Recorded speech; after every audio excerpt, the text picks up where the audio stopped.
Well, hey folks, welcome to the channel. Welcome to this episode where we're going to take a look at a tactical backpack from Kelty. Now, Kelty is well known in the hiking and backpacking community for making some great, more ultralight backpacks for regardless multi-day backpacking or just a day on the trail. But Kelty is also well known for making tactical backpacks for military units that are used in many different military scenarios. So this year when I was over at SHOT Show, I got to meet the military head or wing of the Kelty line, talked to them, had a great time with them. They sent us this redesign on the Strike 2300. Last year, based off of some feedback from the military units that were using this backpack, Kelty went back to the drawing board, did some tweaking, some slight redesigning, just to make it that much better. And so that's what we're gonna look at, is this new redesign of this backpack and whether or not it's the right backpack for you, regardless if you're just an adventurer looking for a little bit more heavy duty backpack, but that still offers you lots of comfortability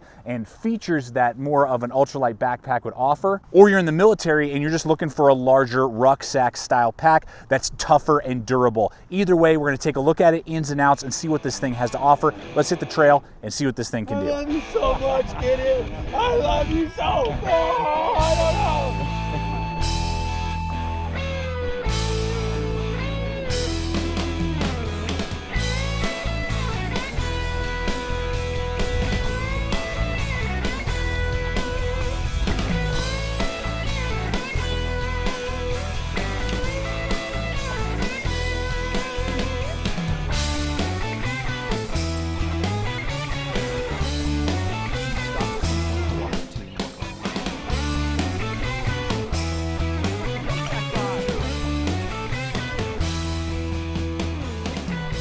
Now, I wanted to run in, just as we talk about the materials, another fantastic Kelty backpack, the Red Wing 50. Now, this is obviously a lot larger, and this is a multi-day backpacking design, whereas this is more of a multi-day military design, and there's totally different things. You're not carrying usually tents and sleeping bags and all that type of stuff. Maybe you just have like a lightweight bivvy when you're doing a patrol pack, you know, versus, again, a backpack. So there's some of that goes into it, and obviously for civilian use, they're always looking to cut down on weight. So that's what you're gonna see the difference between a military style pack and more of a backpacker's backpack, where this is made out of just nylon. I believe they're doing like 410 or 420 and maybe 210 denier nylons. This is going to be a form of Cordura. It's Cordura with a K from Bangladesh. And that's where this is going to be 500 denier Cordura and 1,000 denier Cordura, depending on the parts of the pack. So that is going to make this much more rip resistant. It's going to be tougher, more durable than something like this, which is going to be more lightweight, because this is a smaller pack, but they weigh about the same. This one's going to come in at 4 pounds 5 ounces overall dry weight. So the back panel, unlike a lot of rucksacks, you know, tactical bags that don't really focus on comfort and more focus on durability, this does both, giving you some great comfort with awesome breathability and mesh, not only on the waist belt, but also on the entire back. This was a very comfortable pack with the 30-pound loads that I was regularly carrying and what I regularly do.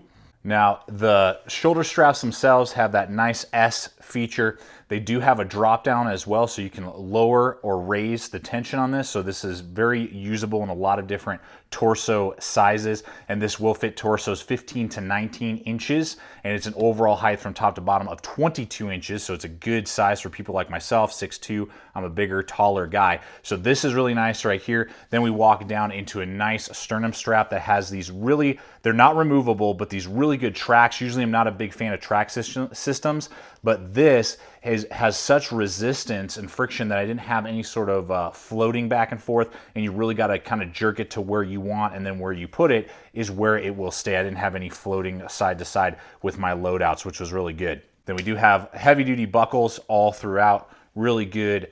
Again, waist belt that's going to carry a lot of the load, and this is definitely designed that it can carry the heavier loads. But if for some reason you don't want the belt, maybe you're just going from aircraft to base, you know, you're just walking across the tarmac, something like that, this is removable. You can take out the waist belt if you want to, so that is a nice little feature. And then added pull towards you suspension. All of this you can pull towards yourself instead of trying to pull away from you, which is another good feature. Good box weave here, just really good stitching and an overall very comfortable ride for the style of pack. Now let's hit the admin pouch back here. I love this huge wall of Velcro, so you can do all kinds of sorts of morale patches, emblems, that type of thing. We got some really good well-stitched molle all throughout here, or PALS webbing. So if you did need to attach some smaller items out the back, you could absolutely do that. Dual running zippers, YKK zippers, again, throughout this entire pack. This is gonna go about 3/4 of the way, give you a really good clamshell design. Two awesome features right out of the gate. The first is that this is all nice cloth right here, like a fleece, and it rolls over, opens up, Velcro in here, and it's fleece lined inside as well. And this could easily fit a pair of flight goggles, something like that, or 2-3 pairs of sunglasses. So you can carry more scratchable items, things that have glass or lenses in here, and then they're not gonna get damaged, maybe optics, lasers, that type of a thing in there. And then you got this really nice deep area right here. You can throw all kinds of different gear. You've got your organization for your different pens. You could easily fit Sharpies. I've got bug spray in there like that. Then you got 2 sleeves over here, a couple different ones. I got a emergency fishing kit. You got a see-through mesh pocket here. Then you just have a bigger dump pocket. I mean, I got a folding saw, paracord, all kinds of different organization, as well as a key keeper, so you can throw your car keys or whatever you would want attached in there. So great organization inside this panel. I'm going to give you a lot of capability and a lot of gear to be able to carry back here and keep it organized. Now behind the admin pouch is a dump pouch, and this is held with really 5 compression straps. We have a compression strap that runs right along here. We have one right here, one down the center, and then 2 on the other side as well. So you can really bring this tight up against the body of the bag if you don't have anything in there. Or if you do, like what I have here is just a simple lightweight coat that I can easily stuff back in there. But you can easily fit flight helmets and those type of things in here, depending on the contents that you have in here. If the main compartment is stuffed out, you're probably not going to get any type of helmet in here. You may be able to get, a tarp, a jacket, that type of a thing. Nothing really rigid and heavy, but they have changed up some things here, kind of cutting away and then adding solid material here on the sides instead of mesh, and doing a couple other quick tweaks, including a drop drainage hole out the bottom as well to help with that drainage again, or that you could slide narrow things through like the handle of an axe or something like that and run it through the bottom of this loop down here. But what that's gonna do is just give you versatility again to carry different types of military helmets, skull cap helmets if you're wearing this maybe out for a motorcycle, something like that, or again, when you're trekking, all kinds of different lightweight gear, lightweight, smaller, compact tents, tarps, and jackets. Kelty does this with a lot of their packs, not just this design, and I love it. It gives versatility and capability. What we have here right out of the gate is a very large dump pouch with some PALS webbing along the side that, again, you can attach different things that you want to all over the place right there. You got one zipper that runs and going to give you about 3/4 of an open like that. In here, I happen to have like a beanie and some gloves, but I could get a lot more gear items in there. I could double that, at least 2 pairs of gloves, 2 beanies, whatever. I could get a light shirt, a long sleeve, lightweight undershirt, something like that. But then behind there is the water bottle sleeve, and this is fitting a full-size Nalgene. You can see there it was basically hidden, so you could get the larger silo 48-ounce Nalgenes, which I love. You could get military canteens fitting in there, because I got a lot of play side to side, and there is a compression strap that goes right above that I could run through my loop here just to make sure that my water bottle, if I fell down a mountain or something, wouldn't fall out. But this gives me not only a pocket here to do a lot of organization, but then behind that sleeve to fit my water bottle. Now here's the bottom of the bag, and there's some interesting things going on here. First off, we have kind of like an axe loop that goes through and has a little hole behind the admin pouch. Then we have this pocket right here that originally in the last rendition of the bag had a rain cover, but guys were cutting it out and doing other stuff and putting other things in here. Now you can purchase Kelty rain covers. We'll have links in the description below and that you could absolutely store in here that would fit over this guy if you're gonna use this more for a trail bag. But since this is mostly in military settings being used by C-130 air crews and that type of a thing, this zipper opens up to this pocket that's just a kind of dump pocket that fits right underneath there. And I guess a lot of guys are throwing their sidearm right in there so they can easily get access to it. They don't have to rummage around through the bag. That's what I've been told. So that is something that you could throw, a sidearm in there if you wanted to, or again, a rain cover, which is what I would do, is throw a rain cover in there. And then we got 2 drainage grommets for the main pocket and main dump pouch, so if any water got in there, as well as we have 2 drainage holes right here that go into those water bottle sleeves, so if your water bottle ever leaked, it wouldn't soak up here, it would be dripping and draining out the bottom. So a couple things to note here at the top. We obviously have that good grab handle, really nice and comfortable, so you can grab it. And then you got some good stitching here as well. No antenna ports to speak of.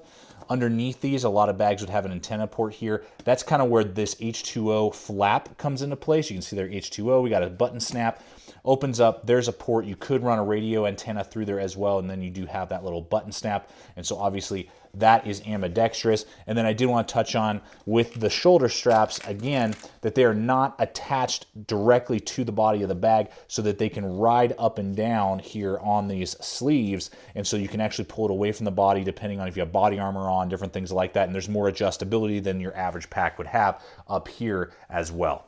Now, being a 37.7 liter pack, I mean, there's a lot of space to go around, which is awesome with this bag, but it's not like a full multi-day backpack, which is awesome. So we have very large, I believe it's rated 10 or 10 size YKK zippers that are gonna run the entire length of this main compartment that we're about to look into. And those will go the full length all the way down to the pockets that we originally talked about. So you're gonna get a lot of openness so that you can see what's going on in here, and you have a huge dump compartment.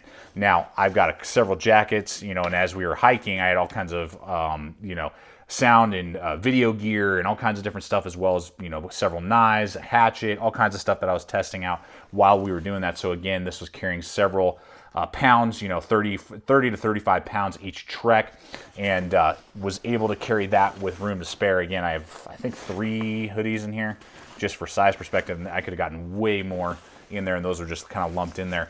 Now, one cool thing that they've added recently is this Velcro wall right here behind the sleeve where your water bladder goes. So that's going to allow you to attach lots of Velcro backed, which I know a lot of gear out there is, including this BLADEHQ medical kit, so that I can easily just grab that, rip it off the wall there, and it's not going to have to be falling down, you know, in the bottom of the bag, which I really appreciate. So I can lay that right there, and then when I need it, boom, I can rip it off. I can put pocket organizers and really organize the heck out of this pouch if I want to, and I don't have to buy MOLLE panels and all of that type of a thing. So as we roll this back, I just want to show you here the not only water bladder sleeve, and this can easily hold, you know, a 100-ounce water bladder, if not more. You can put a laptop in there. It is fleece lined on the back side as well, so that's going to keep things nice and comfortable in there. This will hold smaller, more compact, newer military radios as well. And again, we talked about that with the hole in the port up here for the antenna. You do have these 2 cables to hold your bladder, which are kind of interesting. They do the job. You know, I would have liked to probably have something a little bit different to attach my water bladder, but obviously that's what they decided to go with. You do have this little Velcro tab here, just kind of keep everything secure if you're doing more of a laptop style. And then here are the aluminum rods that run up and down the back to give it that rigidness that you could on Velcro take out, clean, do repairs, whatever you needed to do, or just remove them completely if you want to. You do not feel those at all when you are carrying the bag loaded out, so that you don't have to worry about comfortability and, you know, is it causing any problems. But that does give a really good rigid feel and help support the load, heavier loads, a lot better than some of the other packs out there. Another thing I just wanted to touch on here is that this is made in Bangladesh. So this is trade compliant. So those of you particularly in the military that need trade compliant gear, this is absolutely trade compliant. So folks, let's go ahead and hit price point. Now we'll have links in the description below over to Amazon as soon as this is available there. This is always a great way to help support the channel. When you guys use those hyperlinks in the description below, we have links over to Amazon where you can check out this pack and other packs like it, so that you can decide if this is the right pack for you. That helps us to continue to do what we do, because we get a little kickback from Amazon when you guys make those purchases over there. Now the MSRP is about $200 on this pack, and I know that it's a little bit lower when it's on Amazon. Now they pulled them and they're, you know, relaunching them with the redesign, and so they're available on the Kelty website for $200. And I believe, if I remember correctly, the old version was about $180. So that's what you can expect for this price point. So for $180, you know, you're paying a little bit more, but you're getting more durability and some features that the lightweight backpacking versions aren't going to offer you, like the Red Wing 50 or 45 and those type of things that might be about $50 less, but they're nowhere near as tough and durable and have some of the more military style features that this bag offers. Well folks, I hope you've enjoyed this video. I hope this video has helped you out decide whether or not this is the right pack to deploy in your systems. You know, regardless if you are that day hiker or you are in the military, I think this has lots of capabilities, lots of features, and gives it to you in a more durable package than you would be getting from Kelty's hiking line. So guys, I can't recommend this thing enough. If that is what you are in the market for, I think you're gonna really enjoy its layout, capabilities, and comfortability. So guys, I wanna thank you so much for coming over here today, checking out the channel. Please subscribe, comment, like, share this video. Love to hear your guys' thoughts. Any questions you have, I'll answer in the comments below. Check us out on all the relevant social media as well. That's a great way to see what's up and coming, seeing things that are gonna be reviewed and in the reviewing process right now on Instagram, Facebook, Twitter, all of those social media outlets. And finally, as always, guys, remember, stay equipped, stay prepared. We'll see you out there.